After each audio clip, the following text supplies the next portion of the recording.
ఇక కరీంనగర్ జిల్లా టీఆర్ఎస్ పుట్టిన జిల్లా. అదే అదే టీఆర్ఎస్ పుట్టిన జిల్లాగా టీఆర్ఎస్ ప్రారంభ సభతోటి మనకున్న అనుబంధం, మనం దాన్ని కవర్ చేసిన విషయాన్ని గుర్తు చేసుకుంటూ కరీంనగర్ జిల్లాలో ఏంటి పరిస్థితి? కొంచెం ఎందుకు కరీంనగర్ అసెంబ్లీ స్థానాల విషయంలో కొంచెం ఇప్పుడు కరీంనగర్ లోకలే బీఆర్ఎస్ గెలిచింది కదా, కాంగ్రెస్కి ఒక 19% వరకే మనకు మద్దతు చూపించేసింది. అదే లోక్సభ ఎన్నికల్లో కూడా ఎంతో కొంత మళ్ళీ వినోద్ కుమార్ ఉండు కనుక కరీంనగర్ కాంగ్రెస్ బీఆర్ఎస్కి ఏమైనా అడ్వాంటేజ్ ఉంటుందేమో అన్న ఒక చర్చ కూడా సాగుతుంది. అయితే అక్కడ బండి సంజయ్ అనే క్యాండిడేట్ గట్టికుంటారు. లాస్ట్కి ఇప్పటికి తేడా ఏంటంటే లాస్ట్ టైము బీఆర్ఎస్ బీజేపీ ఎంతో కొంత ఫ్రెండ్షిప్లో పోటీ చేయటం వల్ల పోయింది. ఈసారి కొంచెం శత్రువులాగానే కనపడుతారు బయటికి, ఓపెన్గానే. కవిత అరెస్ట్ కూడా జరిగింది కనుక అక్కడ బండి సంజయ్ అవకాశాలు కూడా తోసిపుచ్చలేవు. అట్లా అంటే కాంగ్రెస్ పార్టీకి ఎంతో కొంత బీజేపీ అనేది అక్కడ కొంచెం అడ్డొస్తుంది. కాంగ్రెస్కి సపోర్ట్ వచ్చే విషయంలో బీజేపీ బలం చాలా నియోజకవర్గాల్లో గణనీయమైన ఓట్లు కూడా పొందింది బీజేపీ కరీంనగర్ జిల్లాలో. అది చాలా క్లియర్. వేములవాడ కానీ మిగతా నియోజకవర్గాల్లో చాలా క్లియర్గా పొందింది. ఇక ఆదిలాబాద్ చెరో 4 పంచుకున్నటువంటి, అంటే కాంగ్రెస్ బీజేపీ 4 పంచుకోకుంటే 2 స్థానాల్లో మాత్రమే అక్కడ మీకు కరీంనగర్, ఆదిలాబాద్, నిజామాబాద్ ఈ 3 జిల్లాల్లో కాంగ్రెస్ పార్టీకి ఆదరణ తగ్గటం వెనకాల బీజేపీ ఉన్నది. ఓకే, ఖచ్చితంగా బీజేపీ అనే ఫ్యాక్టర్ పనిచేయడం వల్ల నెక్స్ట్ వచ్చేది నిజామాబాద్లో 20%, ఆదిలాబాద్లో 15% మనకి కాంగ్రెస్ పార్టీకి బాగుందని చెప్తున్న వాళ్ళు. వీళ్ళు కూడా 60% ఏవో పర్వాలేదని అంటారు. సొంత జిల్లా మెదక్లో కూడా మీకు ఈసారి మెదక్ పార్లమెంటు బీఆర్ఎస్ గ్యారంటీ గెలుస్తుందని అందరూ కొడుతున్నారు, అడావుట్ చేస్తున్నారు.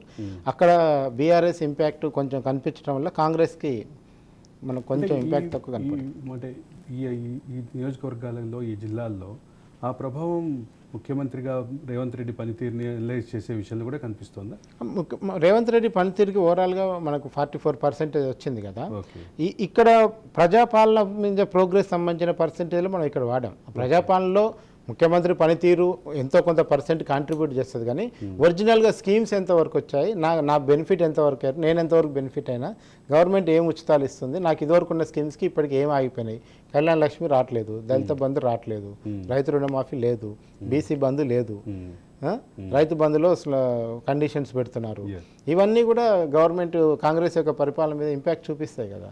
ఇది 100 రోజుల పాలనకి ఒక గీటురాయిగా తీసుకుంటే, మీ సర్వేని గీటురాయిగా తీసుకుంటే, మొత్తం మీద రేవంత్ పరిపాలన పట్ల రాష్ట్ర ప్రజలు సంతృప్తిగా ఉన్నారు. ఎంతమంది రేవంత్ని బెస్ట్ సీఎంగా చూస్తున్నారు?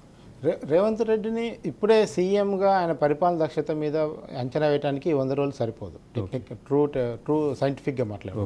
టెక్నికల్గా 100 days అనేది ఒక బెంచ్ మార్క్ కనుక మాట్లాడుకుంటున్నాం, కానీ నిజానికి 100 రోజులు అనేది అంచనా వేయాలి. అసలు 100 రోజులు అనేది అంచనా వేయడానికి కరెక్ట్ కాదని మనకు తెలుసు, కానీ 100 రోజులు అని రేవంత్ రెడ్డి చెప్తున్నారు కనుక మనం ఈరోజు మాట్లాడాల్సిన పారామీటర్ తీసుకోవాల్సి వచ్చింది.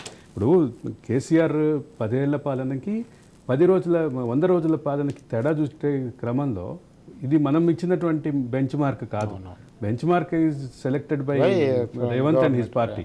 కాబట్టి ఇక్కడ మొత్తం ఓవరాల్గా ఇప్పుడు రేవంత్ రెడ్డి బెస్ట్ సీఎం అంటున్నారా, కేసీఆర్ బెస్ట్ సీఎం అంటున్నారు? మీకెందుకు, మన ఇద్దరం ఇప్పుడే ఇక్కడ ఆన్లైన్లో పోల్ పెడదాం. ముఖ్యమంత్రిగా ఎవరు బెటర్ అంటే కేసీఆర్కి ఎక్కువ మార్కులు వస్తాయి, అందులో డౌట్ లేదు. మీరు అందులో కేటీఆర్ పేరు పెట్టండి, రేవంత్ పెట్టండి, ఆర్ఎస్ ప్రవీణ్ కుమార్ పెట్టండి, ఇంకా ఈటెల రాజేందర్ పెట్టండి, బొండా విశ్వేశ్వరరెడ్డి పెట్టండి, ఎవరి పేరు పెట్టినా ఫస్ట్ టాప్లో కేసీఆర్ ఉంటాడు. కేసీఆర్ మీద ఇప్పటికీ అది ఉంది, ఫాలోయింగ్ ఉంది. అది ఒకటి అయిపోయింది. ఇప్పుడు అసలు కీలకమైనటువంటి రాజకీయ పరిణామం, మేజర్ రాజకీయ పరిణామం నేపథ్యంలో కృష్ణ అని ఒక క్వశ్చన్ అడగకుండా ఈ చర్చను ముగించలేం.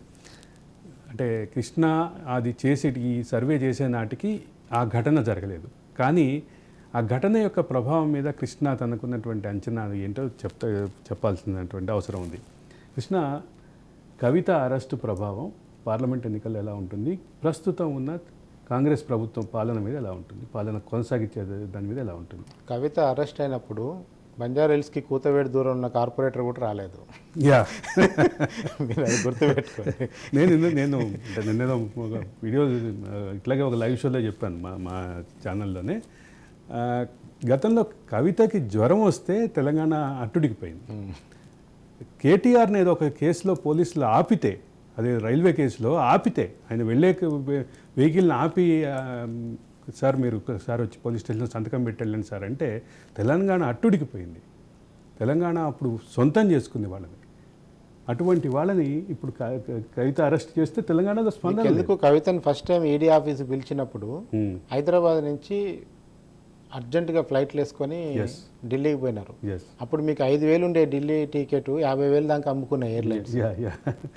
ఎంతమంది వీలైతే అంతమంది పోయి ఢిల్లీలో కనపడాలని కేసీఆర్ ఆదేశిస్తే ఎక్కడెక్కడ ఊరున్నోరు అట్నుంచి అంటే ఔటర్ రింగ్ రోడ్ పట్టుకొని ఎయిర్పోర్ట్లో పోయి ఉన్న రేటుకు టికెట్ కొనుక్కొని ఢిల్లీ పోయి ఆడ ధర్నా చేసి ఇంకా ఆ రోజే లోపడిపోతేమో బయటికి రాదేమో అనుకొని ఉరికిన పరిస్థితి నుంచి ఈ రోజు ఆ వెనకాల ఓన్లీ కుటుంబ సభ్యులు మాత్రమే పోయే పరిస్థితికి వచ్చింది.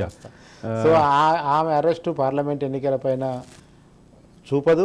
ఆ అరెస్ట్ జరిగిన వెనకాల కూడా రాజకీయ కారణాలు ఉన్నాయి. ఆ అరెస్ట్ ద్వారా ఓట్లు లబ్ధి పొందాలనుకుంటున్న పార్టీ వేరు, ఆ పార్టీ ఈ పార్టీకి ఉన్న సంబంధం వేరు. ఈ అంశం